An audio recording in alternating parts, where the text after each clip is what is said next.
सच 4.3 का question number 10 है मेरे पास। इसमें कह रहा है जो an express train takes 1 hour less than the passenger train. देखो जाहिर सी बात है, जो भी कभी एक्सप्रेस ट्रेन होती है वो बहुत ही फास्ट चलती है और पैसेंजर ट्रेन स्लो चलती है।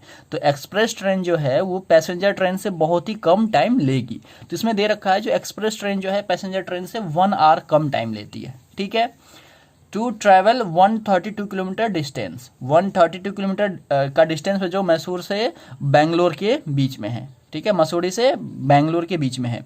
If the average speed of the express train is 11 kilometre per our more than, कह रहा है जो 11 किलोमीटर पर आवर ज़्यादा है एक्सप्रेस ट्रेन का स्पीड पैसेंजर ट्रेन से, तो find the average speed of the train. तो हमें ट्रेन का एवरेज स्पीड बताने हैं, दोनों का बताना है, एक्सप्रेस और पैसेंजर दोनों का ही बताना है। तो बहुत ही इजी क्वेश्चन है, मैं आपको फिर से बताता हूं। देखो, एक एक्सप्रेस ट्रेन है और एक पैसेंजर ट्रेन है। तो पैसेंजर ट्रेन जितना टाइम लेती है 132 किलोमीटर को कवर करने में, 132 किलोमीटर को कवर करने में, उससे 1 घंटा कम टाइम लेती है एक्सप्रेस ट्रेन उसी डिस्टेंस को कवर करने में, 132 किलोमीटर को ही कवर करने में। तो ठीक है, और जो एक्सप्रेस ट्रेन का जो स्पीड है वो पैसेंजर ट्रेन से 11 किलोमीटर पर आवर से ज़्यादा स्पीड है, मतलब 11 किलोमीटर ज़्यादा स्पीड है। अगर मान लो पैसेंजर ट्रेन का स्पीड अगर मान लो 10 किलोमीटर पर आवर है तो एक्सप्रेस का 21 किलोमीटर पर आवर हो जाएगा। ठीक है, तो मोर देन, तो इसमें हमें बताना है जो एक्सप्रेस ट्रेन की स्पीड क्या है और पैसेंजर ट्रेन की स्पीड क्या है। तो बहुत ही इजी क्वेश्चन है। इसमें हमेशा हम एक ही फॉर्मूला लगाते हैं, कौन सा?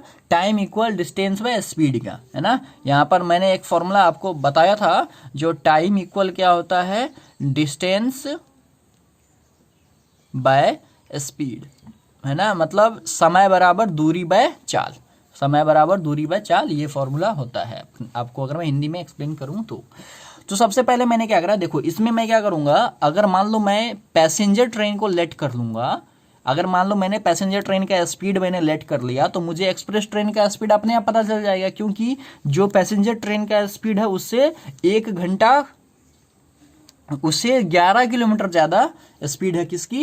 एक्सप्रेस ट्रेन की। ठीक है, तो मैं क्या करता हूं, सबसे पहले मैंने क्या करा, let the average speed of passenger train be x kilometre per hour. जो एवरेज स्पीड है पैसेंजर ट्रेन का वो मैंने x किलोमीटर पर आवर मैंने लेट कर लिया। ठीक है, तो अगर average speed x kilometre per hour है and average speed of the express train का क्या हो जाएगा, क्या हो जाएगा आप खुद बताओ, x plus 11 kilometre per our, क्योंकि क्वेश्चन में कह रहा है जो एक्सप्रेस ट्रेन का स्पीड है वो पैसेंजर ट्रेन से 11 किलोमीटर पर आवर ज़्यादा है। ठीक है, इसीलिए x plus 11 kilometre per our हो जाएगा। और टोटल डिस्टेंस तो दिया हुआ है, कितना है? 132 किलोमीटर। अगले स्टेप मैंने एक एक्सप्रेशन लिखा है यहाँ पर, ऐसे ही आपको एग्जाम में करोगे तो थोड़ा सा ज़्यादा इंप्रेसिव होता है, तो आप कुछ वर्ड्स लिख दिया करो। It is given that the time taken by the express train to cover 132 kilometre is 1 hour less than the passenger train to cover the same distance. मतलब वही चीज लिखा जो मैंने ऊपर आपको एक्सप्लेन किया था। जो ये दिया हुआ है, जो एक्सप्रेस ट्रेन है वो पैसेंजर ट्रेन से 1 घंटा कम टाइम लेती है। अब देखो, इसको तो चाहे तो आप 2 तरीके से फॉर्मूला इसे बना सकते हो आगे। देखो मैं आपको दोनों तरीका बता देता हूं। एक तो जैसे मान लो यहां पर मैंने लिख दिया क्या, एक्सप्रेस ट्रेन, एक्सप्रेस का स्पीड और पैसेंजर का स्पीड मान लो मैं इक्वल कर देता हूं, पैसेंजर का स्पीड। देखो मैंने यहां पर इक्वल करा है, लेकिन इसमें क्या कह रहा है, जो एक्सप्रेस जो है वो 1 घंटा पहले ही पहुंचा देती है। तो 1 घंटा पहले ही अगर वो पहुंचा देती है तो हमें इसमें +1 करना पड़ेगा, तभी तो दोनों इक्वल होगा ना। आप खुद समझो, देखो पैसेंजर ट्रेन, एक्सप्रेस ट्रेन जो है पैसेंजर ट्रेन से 1 घंटा पहले ही पहुंचा देती है। चाहे तो आप इसमें से 1 माइनस कर लो, है ना, तब दोनों इक्वल हो जाएगा, या फिर आप पैसेंजर ट्रेन में 1 प्लस कर दो, तब इक्वल हो जाएगा। समझ में आया होगा। इस तरह का क्वेश्चन आपने इससे पहले भी करा है। एक्सप्रेस ट्रेन को मैंने इक्वल कर दिया पैसेंजर ट्रेन का, तो जबकि क्वेश्चन में ये कह रहा है जो एक्सप्रेस ट्रेन है वो 1 घंटा पहले ही पहुंचा दे रही है, ठीक है, तो पैसेंजर ट्रेन से, तो मुझे पैसेंजर में 1 आवर ऐड करना पड़ेगा, 1 आवर मैंने पैसेंजर ट्रेन में ऐड कर दिया, तब जाकर के ये दोनों इक्वल होगा। फर्स्ट कंडीशन तो ये हो जाएगा, ठीक है। और यहाँ पर एक्सप्रेस ट्रेन का जो है डिस्टेंस बाय टाइम वो फॉर्मूला लगा करके आप कर सकते हो। और दूसरा क्या हो जाएगा आपको मैं अभी बताता हूँ। तो ये कंडीशन तो आपको समझ में आएगा। एक कंडीशन और होगा, जैसे मान लो कह रहा है जो दोनों ट्रेन का जो डिफरेंस है, देखो दोनों ट्रेन में डिफरेंस कितना है, 1 आवर का है ना।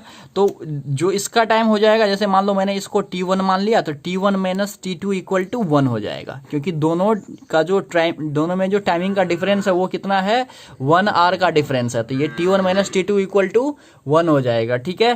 तो ये दोनों का डिफरेंस हो गया T1 minus T2 equal to 1। तो ये तो मैंने इसके कंडीशन आपको पहले ही एक्सप्लेन कर दिया, लेकिन मुझे T1 और T2 पहले मुझे निकालना पड़ेगा। तो देखो सबसे पहले मैं क्या करूँगा, T1 निकाल लेता हूँ, मतलब सबसे पहले मैं निकाल लेता हूँ एक्सप्रेस ट्रेन का, ठीक है, express train and passenger train. तो मैं क्या कर लेता हूँ आपको, तो सबसे पहले मैं इसमें क्या करता हूँ, पहले फॉर पैसेंजर ट्रेन, ठीक है। ये कंडीशन मैंने आपको पहले ही बता दिया ताकि आपको मुझे बाद में दोबारा ना बताना पड़े, ठीक है। इसको हम इस कंडीशन का बाद में यूज़ करते हैं। फॉर पैसेंजर ट्रेन लिख दूंगा मैं time taken by passenger train to cover 132 kilometre distance. तो यहाँ से T1 मैं इसे T1 मान लेता हूँ, ठीक है। तो T1 क्या हो जाएगा, टोटल डिस्टेंस बाय स्पीड। तो डिस्टेंस कितना है इसका 132, ठीक है। और इसका स्पीड कितना है, इसका स्पीड है x किलोमीटर पर आवर। देखो पैसेंजर का मैंने यहाँ पर मान रखा था ना, पैसेंजर का जो टोटल डिस्टेंस तो 132 किलोमीटर है और इसका स्पीड जो है वो x किलोमीटर पर आवर है। तो इसे क्या करो आप इक्वेशन, नहीं तो इक्वेशन फर्स्ट का यहाँ पर T1 तो मैंने मान ही रखा है। अभी देखो अब आ जाएगा for express train, for express train इसे मैं T2 मान लेता हूँ। देखो इसमें T1 T2 इसलिए मानना पड़ेगा क्योंकि दोनों ने अलग अलग टाइम लिया है, इसलिए मैंने T1 और T2 माना। एक्सप्रेस ट्रेन के लिए डिस्टेंस क्या है, यही है 132, और इसका जो स्पीड है वो क्या है x प्लस 11 है, ठीक है। इसे इक्वेशन 2 आप मान लो, ठीक है। तो आपके पास मैंने 2 कंडीशन लिखा था, एक अब आप एक कंडीशन चाहे तो ये फॉलो कर लो, चाहे तो ये कर लो एक्सप्रेस के लिए और पैसेंजर के लिए, है ना। चाहे तो आप T1 माइनस T2 कर लो, ठीक है। तो ये आपके ऊपर डिपेंड करता है जो आप कैसा करोगे। तो सबसे पहले मैं यही T1 माइनस T2 ही ले लेता हूँ, यही ज़्यादा मुझे इजी लग रहा है। तो अकॉर्डिंग टू क्वेश्चन क्या हो जाएगा, T1 minus T2 equal to T1 minus T2 equal to 1, ठीक है। तो T1 कितना है, T1 की जगह पर लिख दो आप 132 बाय x और माइनस T2 की जगह पर 132 बाय में x प्लस 11 इक्वल टू कितना है, इक्वल टू 1 है, ठीक है। अब आप क्या करो, इसका एलसीएम ले लो।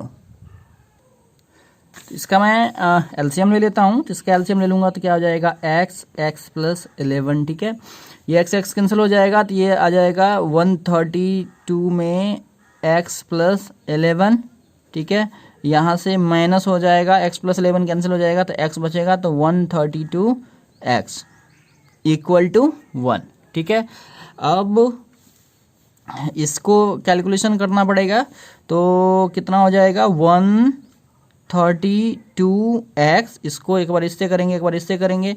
अब 132 में अगर आप 11 से मल्टीप्लाई करोगे तो कितना होगा, तो ये आपका हो जाएगा प्लस 1452, ठीक है। आप इसे कर लेना, यही होगा। और माइनस में 132x, ठीक है। बाय में आ जाएगा आपका, इसको भी कर लो तो ये आ जाएगा x² plus 11x equal to 1 है, ठीक है। यहाँ से क्या होगा, देखो ये माइनस और ये प्लस है, कैंसिल हो जाएगा, ठीक है। तो आपका बचा क्या, ऊपर में बचा 1452, नीचे में है x² plus 11x equal to 1। Bye में 1 कर दो और इसे आप क्रॉस मल्टीप्लीकेशन कर दो, ठीक है। अगर आप इसे क्रॉस मल्टीप्लीकेशन करते हो तो ये कितना आ जाएगा, इसको करोगे तो 1 का, तो ये एज इट इज ऐसे ही रह जाएगा, x² प्लस 11x और इक्वल टू इसे करोगे तो 1452 होगा। अब next x² plus 11x minus 1452 equal 0, इसको मैंने इधर शिफ्ट कर दिया, ठीक है। अब देखो अब क्या करना है, हमें इसको फैक्टराइजेशन मेथड से सॉल्व करना है। तो यहाँ पर मैं क्या करता हूँ, 1452 को फैक्टराइज कर लेता हूँ। तो मैं इसे 11 से करता हूँ पहले। तो 11 1 जा 11, 3 बचा तो 3, 11 3 जा 33, फिर 2 बच जाएगा, तो 11 2 जा 32, ठीक है। इसे तो आप 2 से भी कैंसिल कर सकते हो, ये 2 से कैंसिल हो जाएगा तो कितना हो जाएगा, ये 2 से होगा तो ये आ जाएगा 2 और 6 जा 12, 1 6 जा 12, फिर आप इसे 11 से ही कर दो, ठीक है। 11 6 जा 66, फिर आप इसे 2 से कर दो, 2 3 जा 6, फिर आप इसे 3 से कर दो 1। अब इसे हमें 2 पार्ट्स में करना है, तो 2 पार्ट्स में मैं इसको क्या करता हूँ, 11 2 जा 22, देखो इन दोनों को और एक 2 को ले लेता हूँ, मतलब 11 इंटू 2 ले लिया मैंने एक बार, और 11 इंटू 3 ले लिया मैंने एक बार, तो 11 2 जा 22 यानी कि 44 और 33 आ जाएगा। तो देखो अगर मैं 44 में से 33 माइनस करूँगा तो 11x आ जाएगा, प्लस में आ जाएगा, और इन दोनों को मल्टीप्लाई करूँगा तो 1452 आ जाएगा। तो मैं इसको क्या करूँगा, लिख दूंगा एक्स स्क्वायर प्लस 44x और minus 33x minus 1452 equal to 0, ठीक है। बस देखो इन दोनों का कैलकुलेशन करोगे तो 11x ही आएगा। अब इसमें से 2 2 का पेयर बना लो और इसमें से कॉमन ले लो, तो मैं क्या करता हूँ, इसमें से पहले में से x कॉमन आ जाएगा तो ये आ जाएगा x प्लस 44, ठीक है। दूसरे में से माइनस 33 कॉमन आ जाएगा तो ये आ जाएगा x प्लस 44 इक्वल टू 0। 44 को 33 से करोगे तो इतना ही आएगा, ठीक है। इसको आप ब्रैकेट को अगर ओपन करोगे तो यही का सोल्यूशन आएगा। अब इसमें से देखो ये और ये कॉमन आ रहा है तो ये आ जाएगा x प्लस 44, ये आपका रफ वर्क है, ठीक है।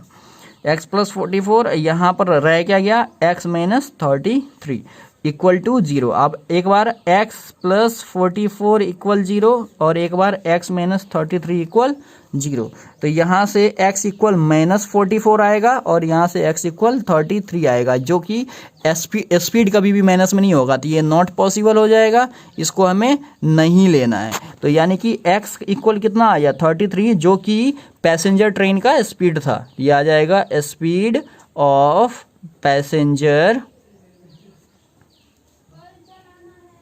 ट्रेन, ठीक है। तो ये हो गया पैसेंजर ट्रेन का स्पीड। अब इसका एक्सप्रेस ट्रेन का स्पीड क्या हो जाएगा, एक्सप्रेस ट्रेन का स्पीड हो जाएगा, एक्सप्रेस ट्रेन का कितना था, x प्लस 11 था ना, तो यहाँ से x आया 33 और प्लस 11 यानी कि आ गया 44 किलोमीटर पर आवर। तो ये आ गया आपका एक्सप्रेस ट्रेन का स्पीड और ये आ गया आपका पैसेंजर ट्रेन का स्पीड, ठीक है। तो आई होप आपको ये अच्छे से ये वीडियो समझ में आया होगा, ये क्वेश्चन।